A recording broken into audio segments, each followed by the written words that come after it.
तो निश्चित तौर पर कोर्ट है, सुप्रीम कोर्ट है, हाई कोर्ट है, आप वहाँ जाइए, आप अपने को वहाँ पर बेदाग साबित करिए। और कानून ने लालू जी को हमेशा दोषी पाया। और लैंड फॉर जॉब में भी आप देख लीजिएगा, तेज प्रताप जी के भी नाम इसमें आए हैं जांच में, तो आगे और चीज़ें सामने आएंगी। जब वो चीज़ें सामने आएंगी कि कुछ न कुछ तो इसमें झोल है।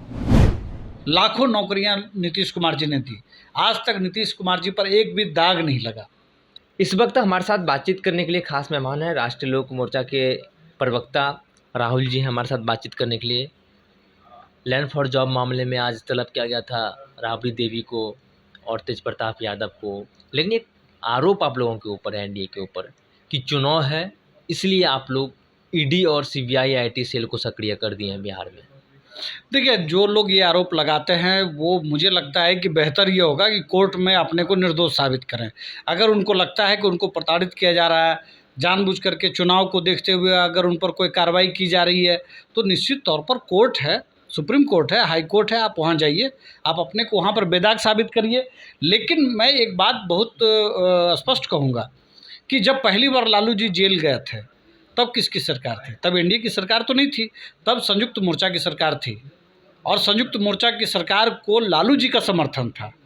और उसके बाद जब 2004 से 14 के बीच जब यूपीए की सरकार रही, मनमोहन जी की सरकार थी, उस वक्त भी जब कुछ कार्रवाई की बात हुई या उनको लालू जी को बड़ी राहत देने, लालू जी जैसे और भी बहुत सारे लोगों को राहत देने की कोशिश हुई, तो उस बिल को, जो बिल लाया जा रहा था सदन के अंदर, उस बिल को किसने फाड़ा था? बीजेपी के लोगों ने तो नहीं फाड़ा था, एनडीए के लोगों तो नहीं फाड़ा था, उपेंद्र कुशवाहा जी ने तो नहीं फाड़ा था। तो जो बात ये कह रहे हैं, मुझे लगता है कि चाहे ये एनडीए की सरकार हो, चाहे ये यूपीए की सरकार हो, चाहे ये संयुक्त मोर्चा की सरकार हो, किसी भी सरकारों के दौर में ये, चूंकि इन्होंने भ्रष्टाचार किया है, चूंकि इन पर आरोप सिद्ध हुए हैं इस परिवार के किसी एक सदस्य पे या दूसरे लोगों पर, तो निश्चित तौर पर जब कानून के दायरे में जब कोई काम होता है तो ये इसको एक विक्टिम प्ले करते हैं कि भाई चुनाव आ रहा है इसलिए हम इस तरह से कर रहे हैं। लेकिन मुझे लगता है कि संयुक्त मोर्चा के समय में भी या यूपीए के समय में भी या एनडीए के समय में भी कानून अपना काम कर रहा था। और कानून ने लालू जी को हमेशा दोषी पाया। और लैंड फॉर जॉब में भी आप देख लीजिएगा, जिस तरह के ट्रांजैक्शंस की बात हुई है, लगभग 4,39,00,000 रुपए का जो सरकार का जो सर्किल रेट होता है, वो ज़मीनें मुश्किल से 30-35 लाख रुपए में ट्रांसफ़र हो गया। जो प्रॉपर्टी न्यू फ्रेंड्स कॉलोनी में तेजस्वी यादव जी को मिला है, वो बंगला लगभग 150 करोड़ का माना जाता है, वो महज 4 लाख रुपए में उसके वो कंपनी इनको ट्रांसफ़र हो गया। तो बहुत सारी ऐसी चीज़ें हैं जिसको समझने की ज़रूरत है, चाहे सगुना मोड़ पर जो अपार्टमेंट बन रहा है उसकी ज़मीन का मामला हो, या बहुत सारे ऐसे लोग हैं जिन्होंने 4 लाख 5 लाख रुपए में ज़मीन खरीदा और कुछ सालों के बाद, 10 साल के बाद, 20 साल के बाद या 5 साल के बाद वो लालू परिवार को गिफ्ट कर दे रहे हैं।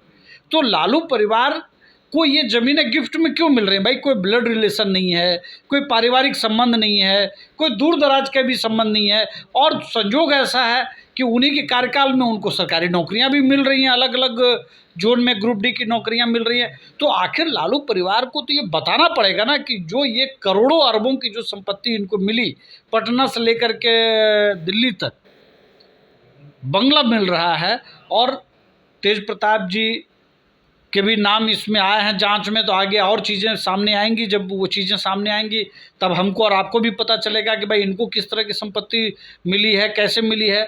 आज राबड़ी जी से कई सवाल पूछा गया कि भाई ये प्रॉपर्टी कहाँ से आई या इनको आप कैसे जानते हैं। तो आप अगर किसी खरीदार से नगद में आप ट्रांजेक्शन कर रहे हैं, जी बिल्कुल, मान लीजिए कि आपने कोई ज़मीन खरीदी, राबड़ी देवी जी से एक महत्वपूर्ण सवाल पूछा गया कि ज़्यादातर संपत्ति जो आपको ट्रांसफ़र हुई हैं उसको, उसके लिए जो भुगतान हुआ वो नगद में हुआ है। तो आप भी इनकम टैक्स के नियम जानते हैं, तमाम नियम जानते हैं कि, और दूसरी बात कि करोड़ों अरबों की संपत्ति अगर कौड़ियों के दाम में आपको मिल रहा हो, तो मैं ये बात सदन जी समझता हूँ कि कुछ न कुछ तो इसमें झोल है। अच्छा, ये एक सवाल आपने ये कहा कि आगे और भी कई खुलासे होंगे। आपको लग रहा है कि हेमा यादव और तेज प्रताप यादव दोनों को बरी कर दिया गया था, नाम उनका चार्जशीट में आया था, दोनों को बरी कर दिया गया था। आपको लग रहा है कि इन दोनों के भी नाम से, जिस तरीके से तेजस्वी यादव के नाम से फ्रेंड्स कॉलोनी दिल्ली में जो निकले हैं ज़मीन, जो उनकी संपत्ति निकले हैं, कि इन दोनों के ऊपर भी हो सकता है संपत्ति? देखिए, हेमा जी को भी संपत्ति के ट्रांसफ़र की बात आई है, जहाँ तक मेरी जानकारी में है।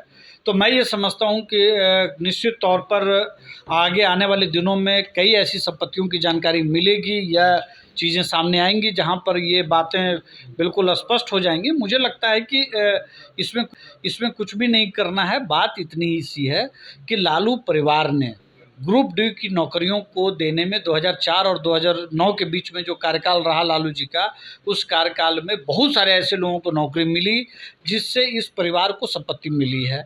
और वो संपत्ति लालू जी के नाम से, राबड़ी जी के नाम से, तेजस्वी जी के नाम से, हेमा जी के नाम से, बहुत सारे लोगों के नाम से ट्रांसफ़र किया गया है। तो मुझे लगता है कि ये जो चीज़ें हैं, तो कहीं न कहीं बहुत स्पष्ट है कि स्कैम तो हुआ है। लेकिन आप देखिएगा कि बिहार के अंदर एक कल्चर है, लाखों नौकरियां नीतीश कुमार जी ने दी, आज तक नीतीश कुमार जी पर एक भी दाग नहीं लगा। तो भाई आखिर ऐसी क्या ऐसी वजह हैं?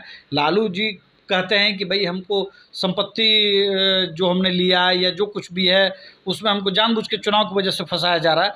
लेकिन दो कार्यकाल में जिक्र करूंगा, 2015 से 2017 और 2022 से 2024 के शुरुआती दौर तक नीतीश कुमार जी एनडीए से बाहर रहे।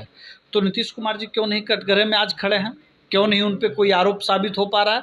क्यों नहीं उन पर कोई ऐसा ईडी, सीबीआई या उस तरह के कोई मामले लगे?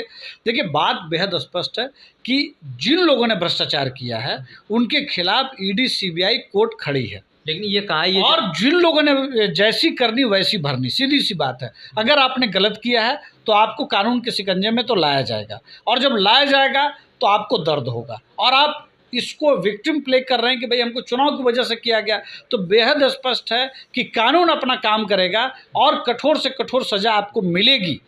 लालू जी ने अगर कोई अपराध किया तभी कोर्ट ने उनको, हाई कोर्ट से लेकर के सुप्रीम कोर्ट तक उनको सज़ा मिली।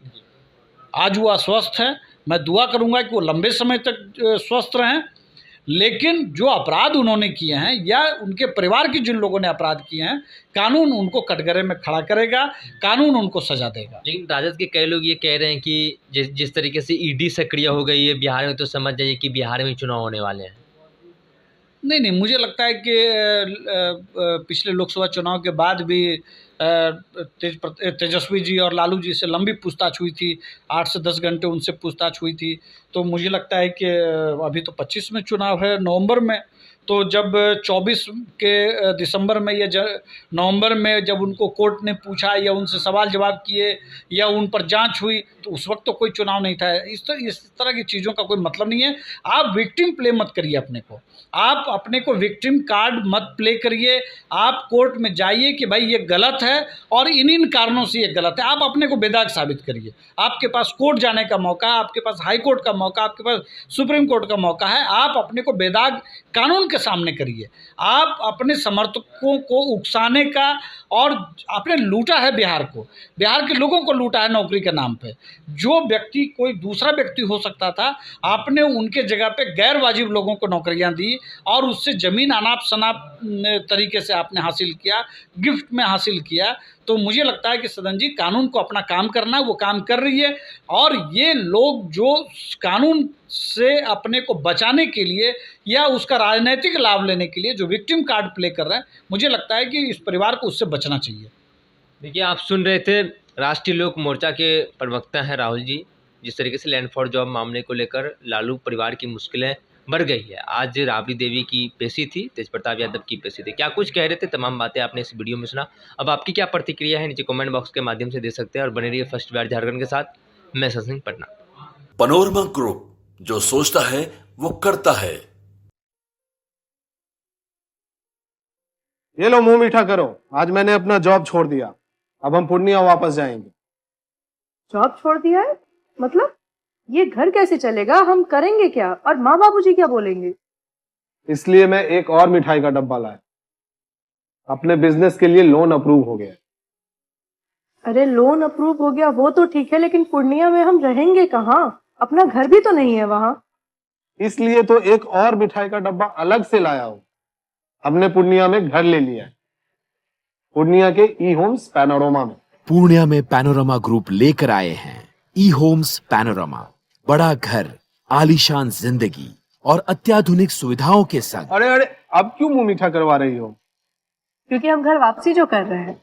घर वापसी की खुशी पूर्णिया में ई होम्स पैनोरमा के संग।